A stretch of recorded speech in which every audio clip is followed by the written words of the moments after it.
लेकिन एक चीज गौर करेंगे, ईसाई कभी भी धर्म कभी नहीं कहेंगे कि आप उनका एक्सेप्ट कर लीजिए टिल लास्ट डे तक। आप इनके मतलब समझते हैं कितना दूर तक ये सोचते हैं। और रियल में उन लोग की मिशनरीज जो होती है गरीबों के लिए काम करती है। कभी भी ईसाई किसी को जबरदस्ती ईसाई नहीं बनाते हैं। रोम और जर्मनी, इटली का रोम था और उसके जस्ट ऊपर जर्मनी, यहाँ पे पादरी लोगों का बहुत प्रभाव था, बहुत प्रभाव। और वो लोग अपने आप को कैथोलिक धर्म का कहते थे। क्या कहते थे?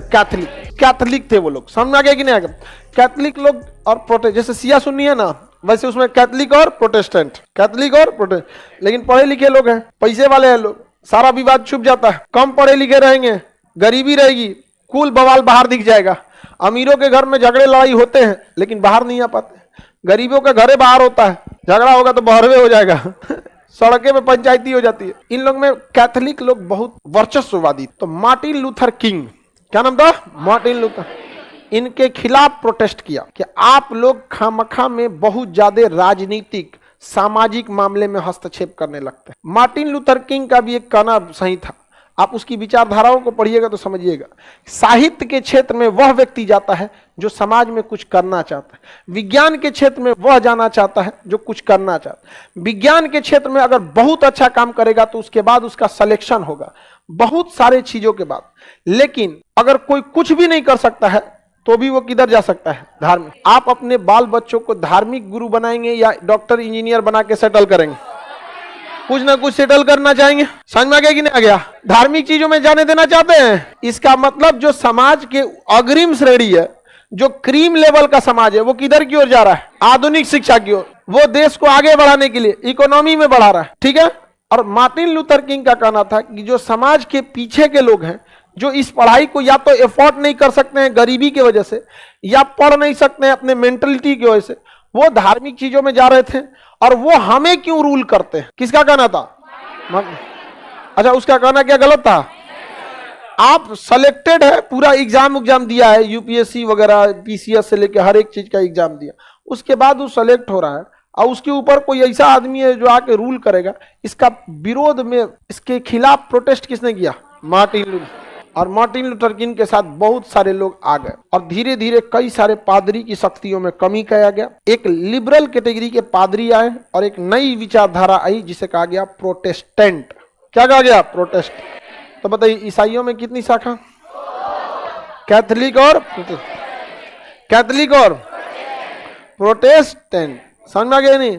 कैथोलिक और प्रोटेस्टेंट। किसी को कोई दिक्कत नहीं ना? इसमें भी दो तरह की विचारधारा है कि एक ईसा मसीह को ज्यादा मानते हैं, एक मैडम मेरी को ज्यादा मानते हैं। एक के क्रॉस पे ईसा मसीह दिखेंगे, एक पर केवल क्रॉस रहेगा, अपना अलग अलग चीज। लेकिन एक चीज गौर करेंगे, ईसाई कभी भी अपना चीजों को धर्म कभी नहीं कहेंगे कि आप उनका एक्सेप्ट कर लीजिए टिल लास्ट डे तक, कभी नहीं। कल्चर एक्सेप्ट करेंगे। वहां पे आप देखिएगा, आप कड़ा बांधिएगा तो वो धार्मिक संकेत होगा, या फिर आप ताबीज वगैरह पहनेंगे। लेकिन उन्होंने क्रॉस को एक फैशन बना दिया, हर कोई पहन लेता है क्रॉस को फैशन। अच्छा, इसके लिए उन्हें पता था कि अगर हम बहुत तगड़ा नियम कानून लगा देंगे ना क्रॉस पे कि ऐसे मत पहनो, क्रॉस पहन के तुम शराब नहीं पी सकते हो, क्रॉस पहन के तुम खेल कूद नहीं सकते हो, क्रॉस पहन के तुम डांस नहीं कर सकते, तो लोग इसको नहीं पहनेंगे। इसलिए कहा कि जो मन करना है करो, अच्छा काम जो मन करना, फैशन बना दिया उन्होंने। आप इनके मतलब समझते कितना दूर तक ये सोचते हैं। और हमारे यहाँ अगर कड़ा रुद्राक्ष पहन के आप गाली गलौज कीजिएगा, शराब पी के उल्टे रहे, कोई कहेगा ना अरे भैया तुम एकरो नासेगा। लेकिन वो जानते हैं कि ना ना ना, लोगों को ऐसा करो ना कि लोगों को लगे कि आजादी तो यही है, जो पहनना है पहनो, जो खाना है खाओ, जो करना है करो, कोई दिक्कत नहीं। पोप होते हैं धार्मिक गुरु, और अगर कोई महिला हो जाती है तो उसे नन कहते हैं। क्या कहते हैं? नन। नन मतलब ऐसा नहीं कोई नहीं, नन। क्या बोला जाता है? नन। फीमेल रहती है तो उसे क्या कहा जाएगा? नन। अब मेल रहेगा तो फादर। फादर से ऊपर रहेंगे तब क्या कहेंगे? Saint, pope, Saint. सेंट बहुत बड़ा उपाधि हो जाता है। बहुत बड़ा बदलाव लाए रहेंगे ना तो आपके नाम के आगे सेंट जोड़ा जाएगा। सेंट जेवियर्स, सेंट पॉल, अरे बड़ी स्कूल होते हैं सब सेंट नाम से। समझ में आ गया कि ना आ गया? आगे बढ़े।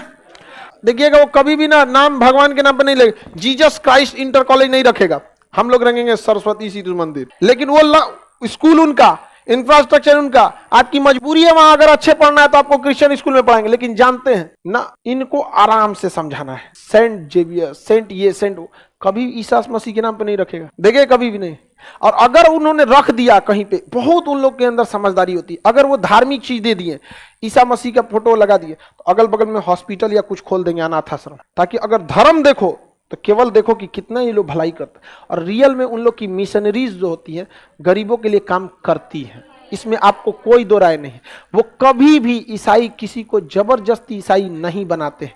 जो समाज में जिसको धिक्कार दिया जाता है, गरीबी से, भूखमरी से, सामाजिक तिरस्कार से, उसको ले आके वो अपने समाज में लाते हैं, उन्हें शिक्षा देते हैं, अपने साथ बैठाते हैं, जैसे अपने कपड़ा पहने वैसे पहनते हैं, सेम टेबल पे बैठा के छुरी चम्मच से खाना खिलाते हैं। वो देखते हैं यार हमको तो तिरस्कार किया गया था समाज में, ये मेरे लिए समाज अच्छा है, इसलिए वो चले गए। कभी नहीं देखिएगा कि आप भारत नॉर्थ ईस्ट में 90% क्रिश्चियन हो गए, हम लोग उन लोग को जंगली कह के बुलाते थे, उन लोगों ने उसको सम्मान दे दिया। समझ में आ गया कि नहीं?